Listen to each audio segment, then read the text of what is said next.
କବି ଭୀମ ଭୋଇଙ୍କ ଦ୍ୱାରା ରଚିତ କ୍ଷିତିମଣ୍ଡଳରେ ଦେହ ବହି ନାମକ ଓଲଟ ଚଉତିଶାରେ ଆଜି ତୃତୀୟ ପଦ ପଢ଼ିବା କଥା। କିନ୍ତୁ ତୃତୀୟ ଅକ୍ଷର ସ ହିସାବରେ ଆମେ ଆରମ୍ଭ କରିବା କଥା। ଏଠାରେ ଦନ୍ତ ସ, ମୂର୍ଧନ୍ୟ ସ ଓ ତାଳବ୍ୟ ସ ହିସାବରେ ତିନୋଟି ସ ଆମେ ପଛପଟୁ ପଢ଼ିବା। ଯେମିତି ସିଧା ବର୍ଣ୍ଣମାଳାରେ ପ୍ରଥମେ ତାଳବ୍ୟ ସ ଆସେ, ତାପରେ ମୂର୍ଧନ୍ୟ ସ ଆସେ ଓ ତାପରେ ଦନ୍ତେ ସ ଆସେ, ସେହିଭଳି ଓଲଟ ବର୍ଣ୍ଣମାଳାରେ ପ୍ରଥମେ ଦନ୍ତେ ସ, ତାପରେ ମୂର୍ଧନ୍ୟ ସ ଓ ତାପରେ ତାଳବ୍ୟ ସ ଆସିବ। କିନ୍ତୁ ଏ ସବୁ ସକୁ ଗୋଟିଏ ସ ହିସାବରେ ନେଇ ତିନୋଟି ପଦବନ୍ଧନ ହୋଇଛି। ଚାଲନ୍ତୁ ପଢ଼ିବା। ସଖ୍ୟ ନାହିଁନା ମୋହରି ଦେହେ, ଶଙ୍ଖି ଟଳି ପଡ଼ୁଅଛି କାଏ।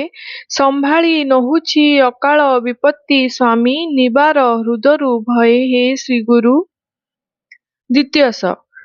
ଶବ୍ଦ ତିନି ପୁର ତ୍ରୟ ଲୋକ, ଶୁଭୁ ନାହିଁ କି କର୍ଣ୍ଣକୁ ଡାକ। ଶୁଖିଲା ନାବରେ ପାଣି ପଶୁଅଛି, ଶୂନ୍ୟ ପୁରୁଷ କର ବିବେକ ହେ ଶ୍ରୀଗୁରୁ।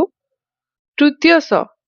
ଶିରୋମଣି ଠାକୁରଙ୍କୁ ଭଜି, ସର୍ବ କର୍ମ ହୃଦୟରୁ ତେଜି। ଶରଣ ଶରଣ ବୋଲୁ ବୋଲୁ ମୁଖେ, ଶିରିଚ୍ୟୁତ ହୋଇଲାଣି ଆସି ହେ ଶ୍ରୀଗୁରୁ।